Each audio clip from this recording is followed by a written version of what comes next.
Eh bien, nous voilà ce soir pour traiter ce thème. S'il faut attribuer à la très sainte Vierge le maximum, et si cela c'est la règle de la théologie catholique, moi je remercie le bon Dieu qu'il y a des gens qui nient cela, car cela nous permet de défendre la Sainte Vierge. C'est quand même une grâce qu'il ne faut pas perdre. D'abord, si on considère qu'à Fatima, nous sommes dans le 80e anniversaire cette année, la Sainte Vierge dit à Lucie que c'est la très sainte Trinité, c'est la volonté de la très sainte Trinité de vouloir établir dans le monde la dévotion au cœur immaculé et au rosaire, et que la Trinité donne avec Dieu donne avec une certaine crainte.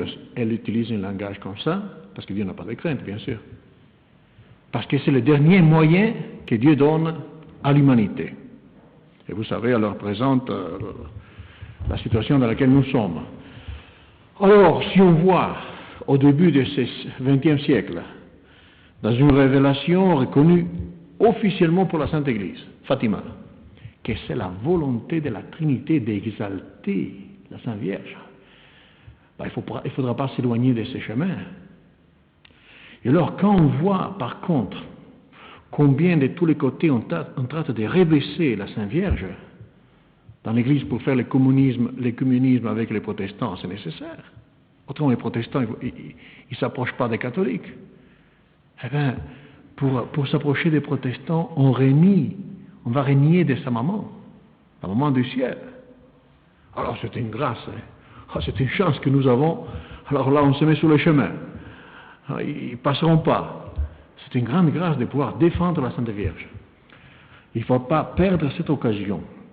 Je vais vous livrer quelques petites réflexions, mais après, ce sera à vous de continuer cette bataille pour défendre, d'abord pour rentrer dans cet désir de la très sainte Trinité pour l'heure actuelle, et la chance de pouvoir défendre notre maman du ciel. Eh bien, voilà que ça c'est les thèmes de la conférence, c'est aussi les problèmes. À l'heure présente, les hommes d'église pour s'approcher des autres religions, bien sûr les autres religions, ils n'aiment pas la Sainte Vierge.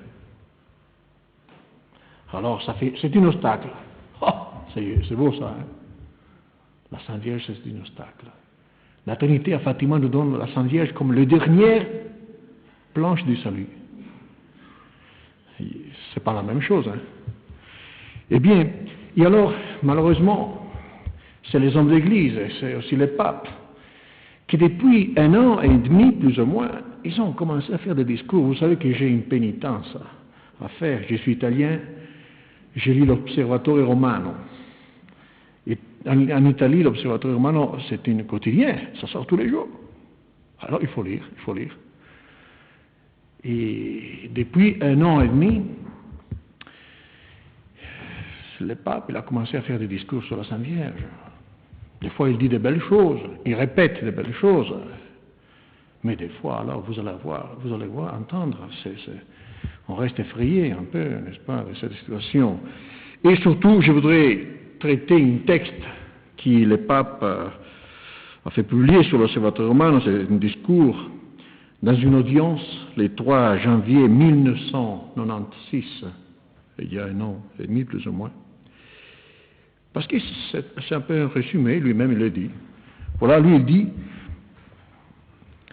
je vais vous donner une synthèse des foi de l'Église sur Marie, en accord avec la constitution dogmatique Lumen Gentium, bon, c'est le concile, en utilisant les données de la Sainte Écriture, la chose apparemment est bien faite, enfin disons, il y a les références, de la tradition apostolique, à la lumière de la Bible et de la tradition ecclésiastique. Donc il veut donner une synthèse, il donne les références. La doctrine et le culte marial ne sont pas fruits de sentimentalisme. Très bien, c'est vrai. Bon. C'est une vérité révélée qui requiert une méthode de réflexion doctrinale. Très bien, il faut la théologie, la réflexion doctrinale. Les conciles exhortent à éviter soigneusement toute fausse exagération. Très bien. Il ne faut pas attribuer à la Vierge des choses qui ne sont pas vraies. Et alors il ajoute, attribuer le maximum à Marie ne peut pas devenir la norme de la mariologie. Et là, alors on s'arrête. Ah, attention. On va voir que c'est tous les papes, les docteurs de l'Église, les grands saints, justement, ils ont attribué le maximum à la Sainte Vierge. Et il termine en disant, il faut aussi s'abstenir du minimalisme. Bien sûr, très bien. Il ne faut pas la minimiser. Et il termine en disant, il convient toujours d'éviter ces prises de position extrêmes. Alors, ni maximum, ni minimum. Les thèmes, c'est quand même important. Pour des gens qui ont des problèmes du salut éternel, pour que vous êtes sur cette terre, qu'il y a deux éternités, notre Sainte Trinité à Fatima nous donne la Sainte Vierge comme dernière planche du salut, il le dit. Probablement, on va publier aussi un petit extrait synthétique exact du texte de Fatima, cette année, si Dieu veut, parce que les gens connaissent Fatima, mais un texte synthétique exact, tiré du livre du frère Michel de la Trinité, c'est très bien fait, mais quelque chose de très pratique, très commode. Les citations seulement, avec les dates. Et là, la Sainte Vierge a dit, et la Trinité donne, avec une certaine crainte, c'est une traduction que je n'arrive pas à faire, c'est pas la crainte qui a la Sainte Trinité, mais enfin, cette dernière moyen, les chapelets, la dévotion au mon cœur immaculé. Alors il ne faut pas rébaisser la Sainte Vierge à ce moment-là, il ne faut pas la minimiser. Alors voilà, c'est un peu le thème de la conférence, et nous allons étudier cela. Bien sûr que la presse, moi j'étais en Argentine, la presse il a bien profité pour faire paraître en première page des articles avec la photo du pape et les titres qui dit il ne faut pas exagérer avec les cultes à la Sainte Vierge. Il prend du discours du pape, ce qui leur intéresse, à la maçonnerie bien sûr. C'est là qu'on voit que des fois il faudra faire attention à certaines expressions, mais enfin, ça ne nous emporte pas le monde, la révolution. Le démon est contre la Sainte Vierge, on le sait déjà. Mais les hommes d'Église. Et alors nous allons traiter les thèmes en commençant pour la réflexion doctrinelle. Est-ce qu'attribuer le maximum est ou n'est pas la norme de la théologie catholique? Faisons la réflexion doctrinelle. C'est les théologiens qui réfléchissent sur la révélation. Eh bien, l'Écriture sainte nous révèle et nous dit la Vierge Marie est la mère de Dieu. Cela suffit. Pourquoi cela suffit? Cela suffit si nous avons une idée de Dieu. Et là, c'est l'homme moderne qui, bien sûr, n'a pas l'idée de Dieu. Qui c'est Dieu? Qui c'est la très sainte Trinité? Dieu c'est un être infiniment supérieur à nous. Et nous, toi, tu es un être infiniment inférieur. Là, vous avez la clé. Alors, si moi je vois le Père qui est aux cieux,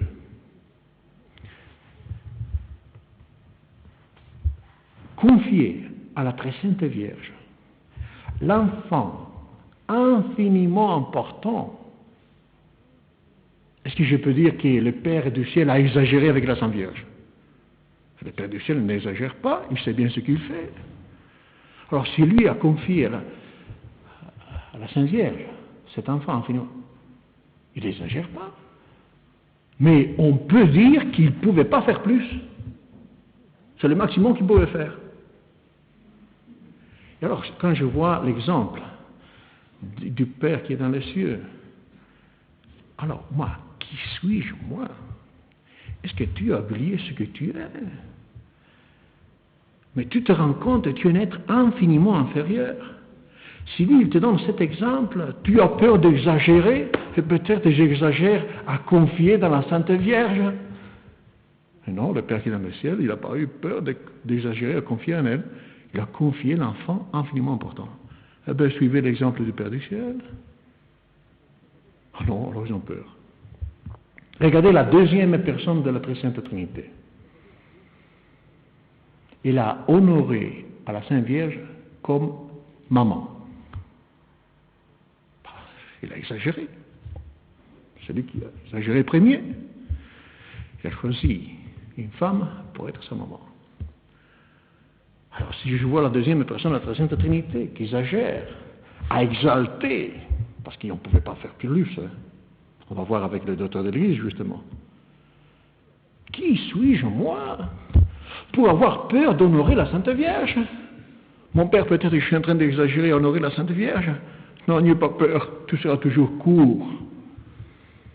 Tu seras toujours, j'oserais dire, infiniment en bas du niveau.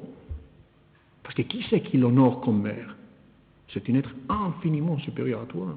La deuxième, quelle idée on a de Dieu? Ça revient à ça. Hein. Les gens, ils n'ont plus l'idée de Dieu. Et alors, bien sûr, ils se trompent tout le temps. Dieu existe. Regardez les créatures. Il y a de perfection. Ça montre qu'il y a intelligence. La preuve qu'il existe en intelligence, c'est son œuvre. Dieu existe. Et comme il est Dieu, Dieu c'est un être infini. Il faudra attendre la mort pour comprendre ça, mais on peut réfléchir avec la foi. Si nous regardons la distance de la terre au ciel, si vous allez avec un avion de ce que nous avons maintenant, qui font 1000 km par heure, il faut 62 ans, sans s'arrêter. Et on n'aura pas tellement la possibilité de faire un atterrissage sur le soleil. Mais enfin, pour dire l'immensité. Et ça, c'est rien. C'est vous, regardez ça, comme un petit point, la distance de la Terre au soleil. La deuxième étoile, après le soleil, la plus proche de nous, par rapport à ce point, ça fait 17 km. On n'ira jamais. Et ça, c'est rien. Parce que tout ça fait partie, ce soir, vous verrez les étoiles, de la Via Lactea. La Voie lactée. C'est des millions, centaines de millions d'étoiles. On dit que, bon, je répète ce que disent les astronomes, ceux qui étudient un peu, l'étoile la plus lointaine de notre galaxie reste à quelque chose comme 1800 années-lumière de nous. C'est-à-dire qu'en voyageant à la vitesse de la lumière, 300 000 km par seconde, il faut 1800 ans, un jour plus, un jour moins. Et ça, c'est rien. Pourquoi? Parce qu'en dehors de la Via Lactea, il y a des centaines de millions de galaxies. Mais qui c'est Dieu? Qui c'est Dieu? La mort, c'est intéressant, hein? On va voir. Bien sûr.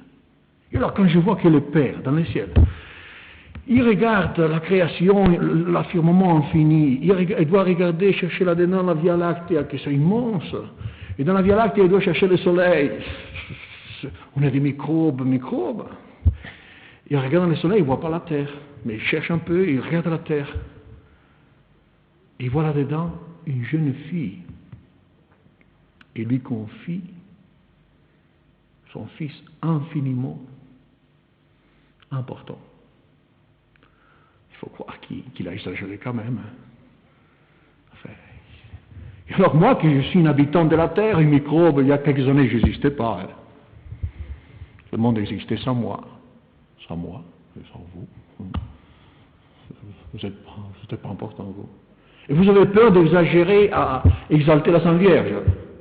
Ben, faites de la réflexion doctrinelle. Le pape il dit qu'il faut faire de la réflexion doctrinelle. On fait de la réflexion. Et on regarde Dieu Esprit Saint. La troisième personne de la Très Sainte Trinité, il a exagéré, entre guillemets, premier, en aimant la Sainte Vierge. Elle en a fait son épouse. Alors moi que je suis un être infiniment inférieur, est-ce que j'ai peur à exagérer à aimer la Sainte Vierge? Si vous avez peur de... Non, il n'y a pas peur. Vous ne pourriez pas l'aimer autant qu'elle mérite d'être aimée. Dieu Esprit Saint ne s'est pas trompé en l'aimant comme une épouse. Et voilà alors là ce que nous devons conclure d'abord sur ces premiers points, la réflexion doctrinaire. Eh bien oui, si nous regardons la théologie, si la philosophie et la théologie nous aident à réfléchir, si nous avons un peu de tête, vous savez, c'est Saint Ignace, dans les exercices au numéro 58 et 59, justement, c'est le deuxième exercice, vous vous souvenez bien, n'est-ce pas? Quand pour nous faire comprendre un peu le péché, il nous dit, bon, regarde, qu'est-ce que es-tu par rapport à un autre homme, par rapport à tous les hommes, par rapport à tous les anges, à toute la création? Pour comprendre la différence entre la créature et le créateur. Et après, numéro 59, il nous dit, bon, mais dites maintenant, qui c'est Dieu? Et ses attributs par rapport au contraire à moi. Sa toute-puissance, ma faiblesse, sa sagesse, mon ignorance. C'est là que l'homme moderne a besoin de ces méditations comme un collyrium pour les yeux quand vous êtes aveuglé un peu, on doit mettre des gouttes. Ben moi je crois que c'est l'unique auteur, Saint Ignace, qui donne des exercices méthodiques pour corriger cette erreur de l'égalitarisme. Ce qui fait perdre de vue la différence entre le créateur et la créature, c'est cette révolution égalitaire. C'est pour quelque chose que la maçonnerie, là, ses principes, liberté, égalité. Le démon, il sait bien qu'en vomissant l'égalitarisme sur cette terre, à tous les niveaux, égalitarisme religieux, politique, social, égalitarisme économique, égalitarisme à la façon de s'habiller, unisexe, toutes les formes d'égalitarisme, eh bien, quitte cette idée de la hiérarchie. Parce que c'est l'égalitarisme. On est tout pareil. C'est pas vrai. Et des gens d'aujourd'hui, tenez en compte que l'homme actuel, il est déformé par ça. C'est pour ça qu'il ne comprend plus. Alors il a besoin d'abord un peu de collyre, de Saint Ignace, méditer la différence qui est Dieu, qui c'est moi. Et pas une fois seulement faire les retraites, il faut le répéter. Vous êtes malade, il faut mettre plusieurs gouttes de collyrium. Tant qu'on guérit l'égalité, alors vous allez peut-être commencer à voir la différence avec les créateurs. N'attendez pas la mort, ça viendra vite, n'ayez pas peur. Mais il faut tâcher de connaître Dieu avant, mais c'était pour ça. Qui c'est Dieu? Un être infiniment supérieur. Et moi, un être infiniment inférieur. Voilà la réflexion doctrinaire. Alors la conclusion, que si on réfléchit, eh bien, on comprend pourquoi il faut attribuer au maximum à la Sainte Vierge. C'est la norme. Et alors maintenant, nous allons voir les docteurs.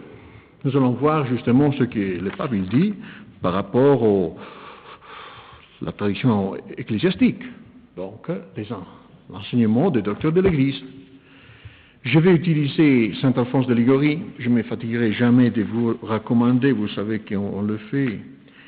Saint Alphonse de Liguori, docteur de l'Église, c'est une des docteurs qui a reçu le plus de louanges du magistère romain, les papes. Pour nous, les papes, pas le pape, les papes, tous les papes.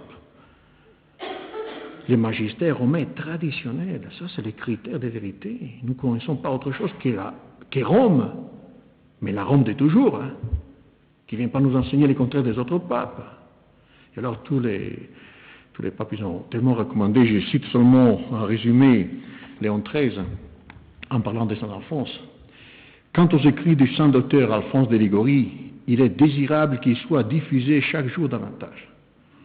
Il a su en effet proportionner à l'intelligence de toutes les vérités catholiques et enchaîner tous les hérésies.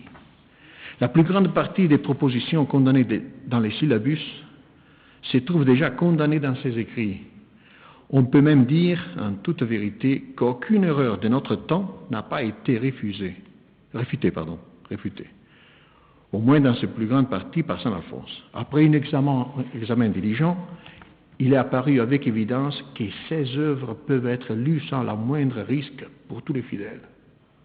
Qui c'est qui peut recevoir des louanges comme ça par les Romains pontifes? Bon, alors on prend les gloires de Marie, et vous allez voir justement saint Alphonse dans les gloires de Marie, je vous supplie.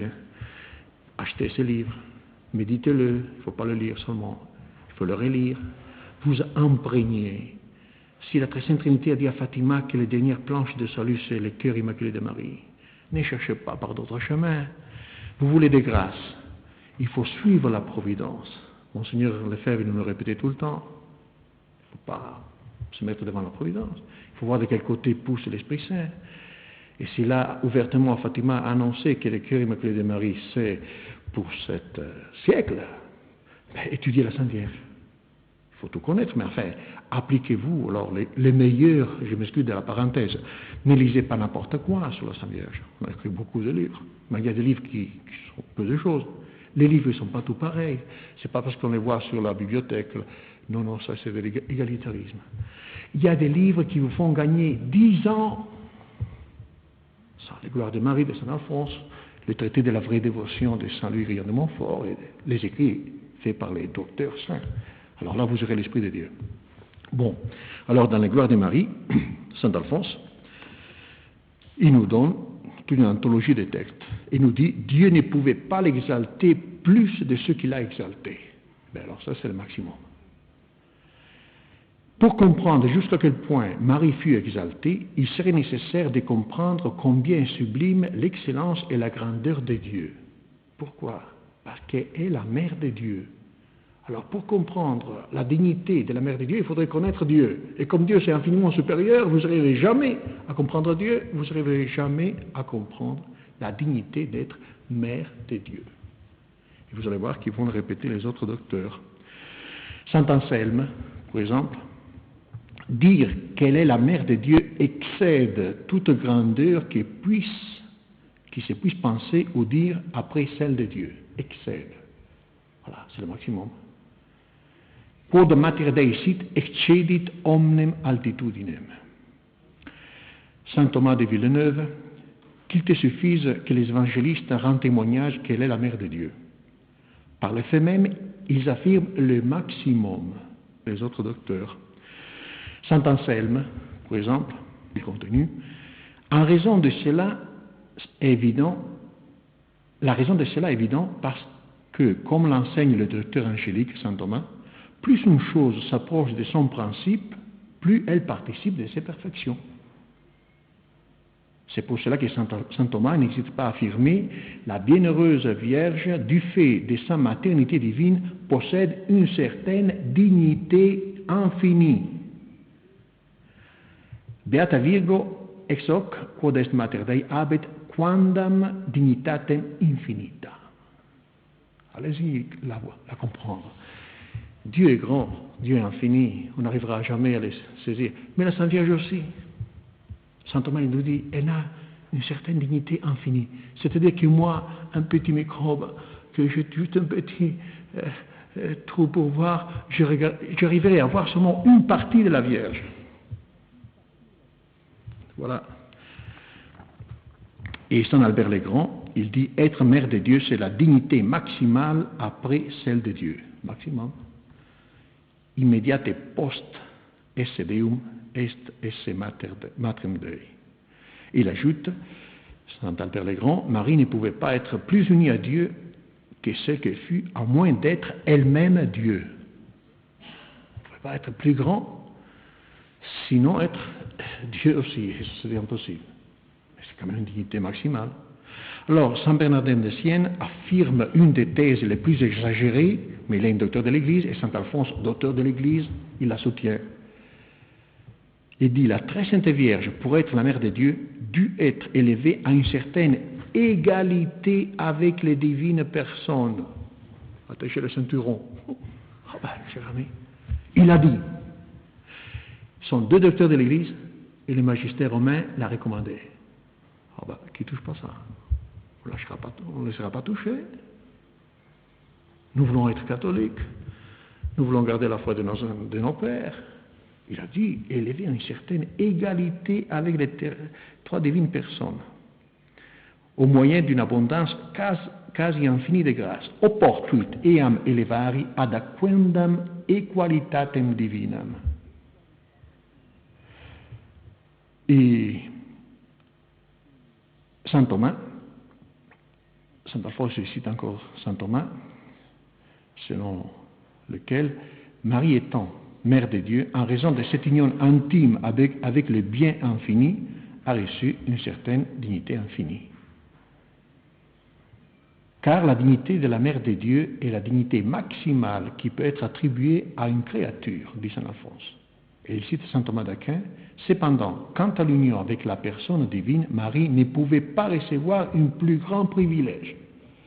Ne pouvant pas recevoir un plus grand privilège, c'est le maximum qu'on peut recevoir. Alors, vous voyez, c'est le maximum qu'il faut attribuer à la Sainte Vierge. C'est la norme de la théologie. Pardon, on a vu devant la théologie, c'est la norme même des docteurs de l'Église.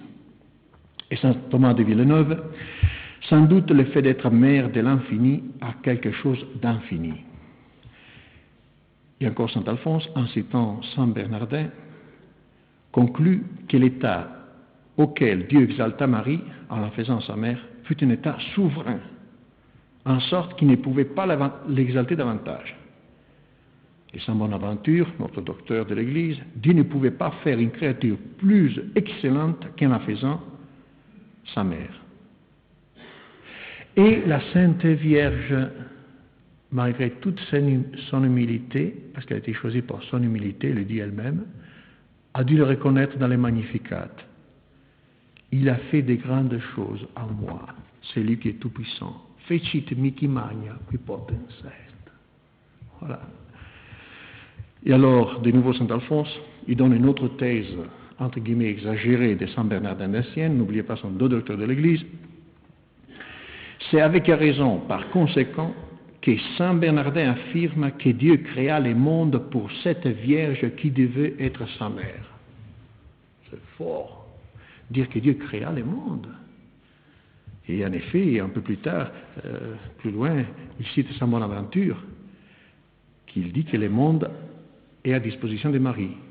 Dispositio tua Virgo Santissima perseverat mundus, quem et tu cum Deo ab initio fundasti. C'est pour la Sainte Vierge qui Dieu a fait la création, bien sûr, par rapport à Jésus-Christ. Bien sûr, toujours fructus ventris tui, en relation au fruit de son ventre, de son sein. Mais voilà ce que disent les docteurs de l'Église. Il ne faut pas s'éloigner. Hein. Ne vous éloignez pas de la foi. Aujourd'hui, c'est si facile. Et la foi, c'est la théologie, sont les docteurs de l'Église, c'est les magistères, c'est d'abord les papes, mais tous les papes. L'Église ne commence pas avec le Vatican II. Et alors, saint Bernardin ajoute, c'est pour amour de Marie que Dieu n'a pas détruit le monde après le péché originel. Il y a de quoi réfléchir. Hein? C'est bon Dieu, après le péché originel, avait tout détruit, son plan d'amour. C'est en regardant l'Immaculée Conception. Il est dit, voilà, deux docteurs de l'Église, il dit, qu'il n'a pas détruit le monde à cause d'elle. Merci maman, si nous sommes là, merci maman. Parce qu'autrement, on ne serait pas là à discuter. Ils ne seraient pas là pour rabaisser la Sainte Vierge, eux non plus. C'est grâce à elle. Eh bien alors, voilà la conclusion. Si nous voyons la réflexion théologique, si nous voyons la tradition ecclésiastique, on voit qu'on attribue le maximum à la Très Sainte Vierge. Et alors pourquoi les papes? Pourquoi les papes, Jean-Paul II, refusent de suivre la tradition? Eh bien, cela nous conduit à penser que ce n'est pas la foi qui le fait parler comme ça. Alors, qu'est-ce que c'est? Eh bien, il faut tenir compte de la situation actuelle, de ce processus d'autodémolition de l'Église par ses ministres. C'est Paul VI qui le dit.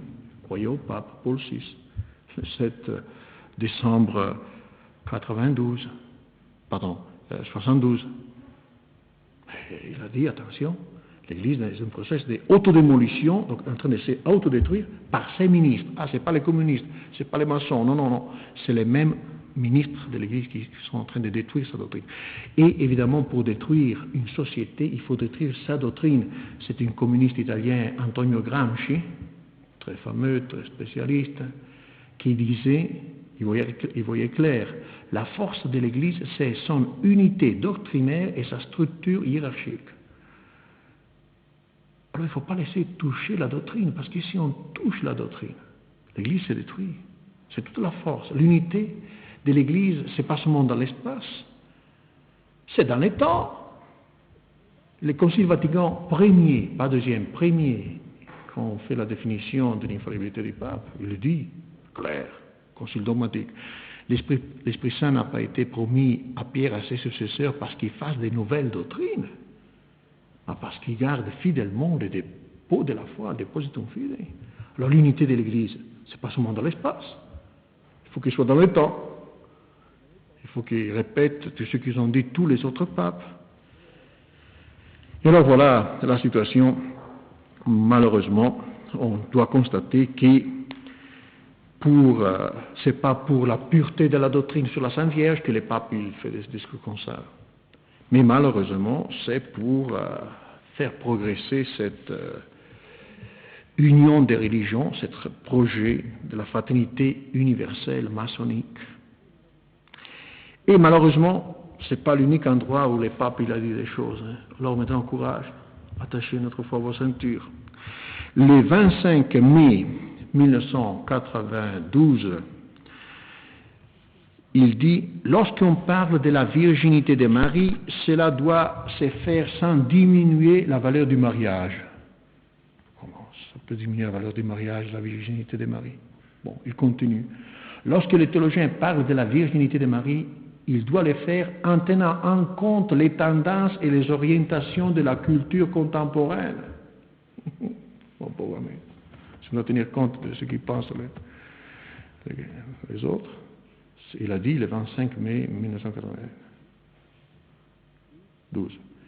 Et le 25 janvier de l'année passée, il dit, les exégètes sont déjà d'accord pour reconnaître que le texte de la Genèse, selon l'original hébreu, attribue l'action d'écraser la tête au serpent, non pas directement à la femme, mais à sa descendance. Voilà, c'est plus la Sainte Vierge qui écrase la tête au serpent. Et dans un autre discours, le 30 mai 1900 de l'année passée, nous avons déjà eu l'occasion de rappeler comme cette vision ne correspond pas au texte hébreu. Il faudrait voir quel texte hébreu. Dans lequel ce n'est pas la femme, mais sa descendance qui écrase la tête du serpent. Écoutez, on a toujours dit que c'est la Vierge qui écrase la tête du serpent. Non, il n'est pas content. Comme témoin, il continue le pape, il dit, comme témoin biblique en faveur de l'Immaculée Conception de Marie, on cite habituellement le chapitre 12 de l'Apocalypse, dans lequel on parle de la femme revêtue de soleil. Point. L'exégèse actuelle voit plutôt dans cette femme la communauté du peuple de Dieu qui engendre dans la douleur la Messie ressuscité. La femme de l'Apocalypse, ce n'est pas la Sainte Vierge, mais c'est la communauté du peuple de Dieu qui engendre dans la douleur le Messie ressuscité. Vous y croyez? Moi, je ne crois pas. Moi, je préfère tout ce qui... Regardez seulement Pie XII, quand il a fait tous ces grands documents sur la Sainte Vierge. La femme revêtue de soleil. Alors, ne vous laissez pas tromper, il ne faut pas se laisser tromper, même si nous devons en arriver à une résistance dure pour la Sainte Vierge. Vous savez, si la maman est en danger, on se met devant, on ne laisse pas toucher la maman. Et si c'est la maman du ciel, vous la laissez toucher, on se met devant, on va voir, on a des montagnards, bon, très bien, vous pouvez commencer. On est prêt à tout pour elle. On est prêt à tout pour elle. Vous voyez, même on dit que dans l'enfer, la Providence a permis que les condamnés, les démons, enfin, en tout cas les condamnés, blasphèment à Dieu. Mais ils ne peuvent pas nommer les noms de Marie. Alors les démons, dans certaines révélations qui sont reconnues par l'Église ou par les saints, ils utilisent des formules, mais ils ne peuvent pas prononcer les noms de Marie. Pourquoi? Parce que son divin Fils ne lui permet pas. On ne touche pas la maman. La maman, c'est la maman, on ne touche pas. Et là, vous allez la laisser toucher, on ne laisse pas. Et si c'est le pape, c'est pareil. C'est le même prix. Voilà. On ne laisse pas toucher la Sainte Vierge. Il faut la défendre. Quand le Saint-Louis Grignon de Montfort, dans le traité de la vraie dévotion numéro 265, il nous dit de faire cela. Le vrai esclave d'amour de la Sainte Vierge est prêt à souffrir pour défendre son honneur, numéro 265. Ben, soyez prêts, parce que plus ou moins, sans être prophète, les prochaines années, on va entendre des choses. Hein. Parce que cette union de toutes les religions, que ce soit la maçonnerie, que ce soit les modernistes, ils vont le faire. Et pour unir les religions, il faut quitter ce qui empêche l'union. Si les protestants ne reconnaissent pas la Sainte Vierge, il faut la quitter, il faut la diminuer. Alors profiter pour gagner des mérites.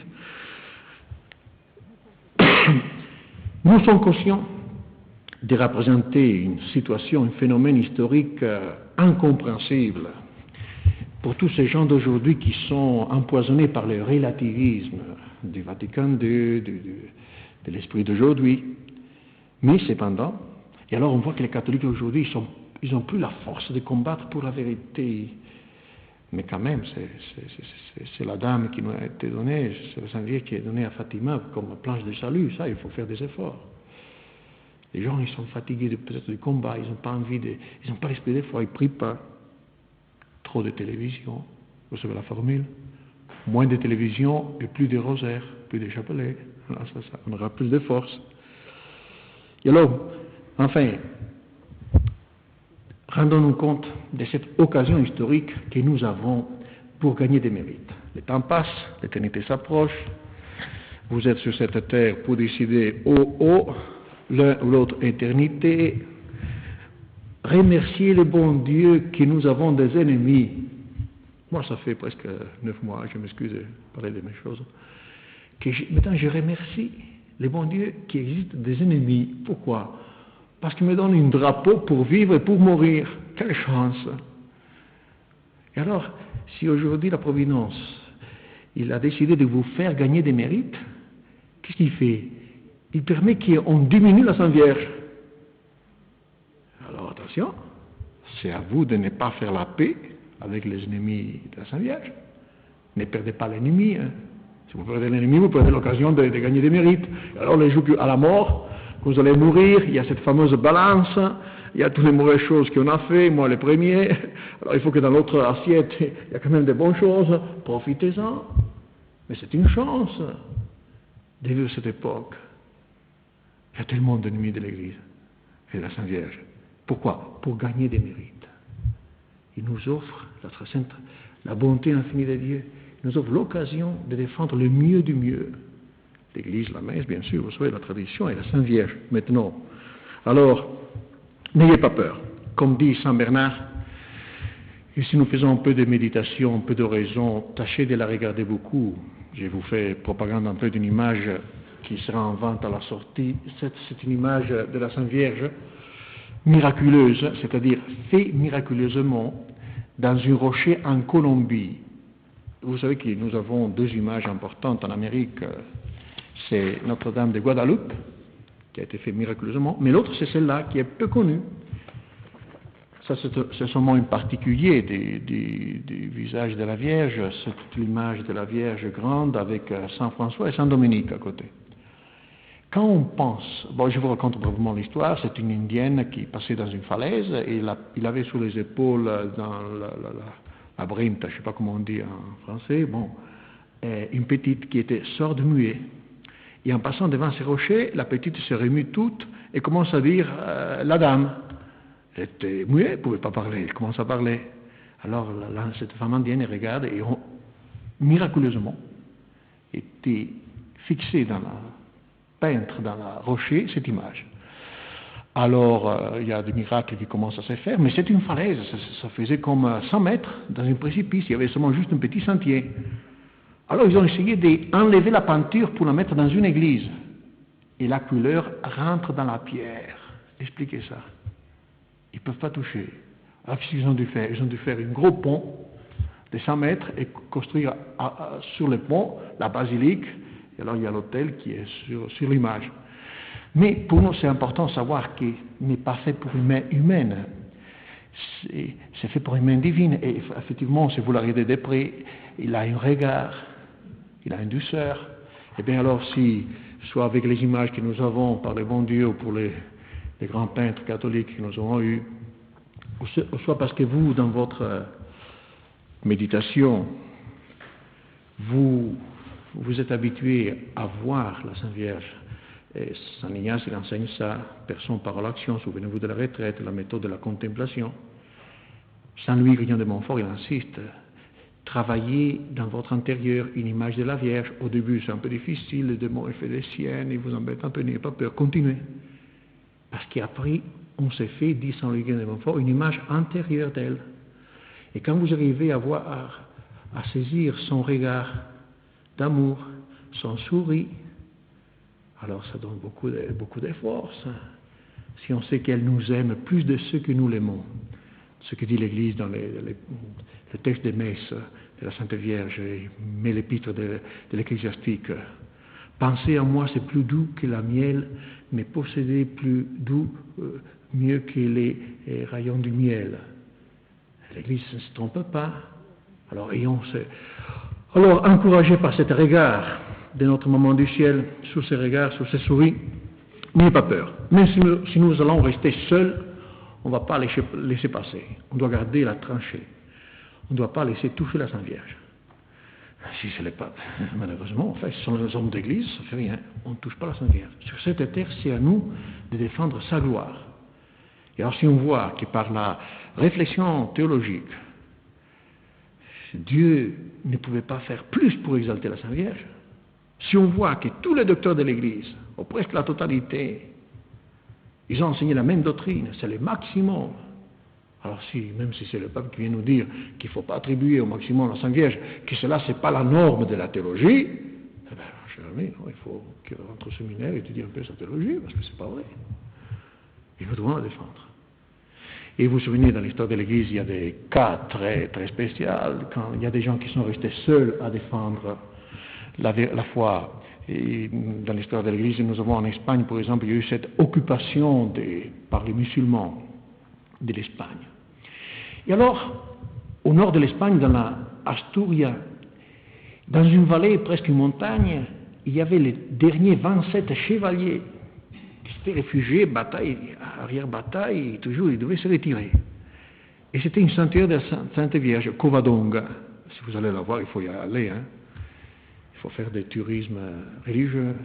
C'est une grande grotte, presque 100 mètres d'hauteur, un petit lac et un torrent d'eau qui descend au milieu des rochers dans la grotte. Naturellement, c'était un spectacle. Après, il y a une autre petite grotte plus haut, et là, ils avaient fait un petit sanctuaire. Alors, c'était là les 27 chevaliers qui ne voulaient pas faire la paix avec les musulmans, et les musulmans en bas, ils disaient « descendez », et les autres « venez nous chercher ». Enfin, ils avaient compris que c'était la dernière bataille. Le lendemain, ils seraient morts pour ne pas faire la paix avec les musulmans. Ces jours-là, la Mère de Dieu avait décidé de rentrer en combat. Il commence le combat et miraculeusement, il commence à vaincre. Alors il y a des paysans qui prennent courage, ils se mettent ensemble et c'était la reconquête de l'Espagne. Ça a commencé de Covadonga. Alors, même si nous sommes les derniers 27 chevaliers qui doivent défendre le maximum de la Sainte Vierge, n'ayez pas peur. C'est pour ça peut-être que Dieu permet, mais il faut défendre le maximum. Voilà ce que nous enseigne la théologie, ce que nous enseignent tous les docteurs de l'Église. En attendant cette lumière sacrée qui était annoncée à Fatima. Dieu, il y a un Dieu. Hein. Attention, si le bon Dieu a dit qu'à la fin le cœur immaculé triomphera, la Sainte Vierge, il a dit ça par l'ordre de Dieu. Il faut, dans cette nuit de l'histoire, rester là ferme en attendant à l'aurore de voir surgir ces lumières sacrées qui sont promises à Fatima de ce triomphe du cœur immaculé. Alors soyons fidèles, gardons cette courage, cette certitude. Hein.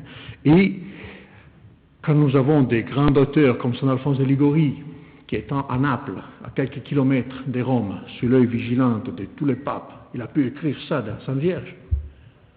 S'il y avait des erreurs, il n'aurait pas laissé écrire.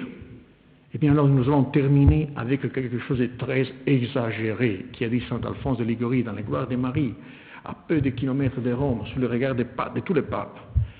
Il dit 4 fois dans les Gloires de Marie, et ce que je vais vous dire, ça sert pour donner ça réjouit les bons et ça fait fâcher les fils du serpent. Parce que ça, il ne peut pas supporter. 4 fois, Saint Alphonse de Liguori, il dit « Je t'adore, cœur très pure des maris. Bien sûr, il faut l'explication qui donne saint Thomas d'Aquin, en disant il faut entendre l'adoration dans le sens que c'est permis, mais il le dit. Et il le dit sous les yeux des papes. Alors n'ayez pas peur. N'ayez pas peur, grâce à Dieu que Monseigneur Lefebvre, l'homme suscité par la Providence, nous a appris que le modernisme, c'était la cause du modernisme. Il nous faisait lire la Pachène du Pie X, dans la Pachène, il dit pourquoi ils sont modernistes, les prêtres. Ils ne savent pas la théologie? Non, ils savent. Ils ne savent pas l'histoire? Ils la savent. Par respect humain.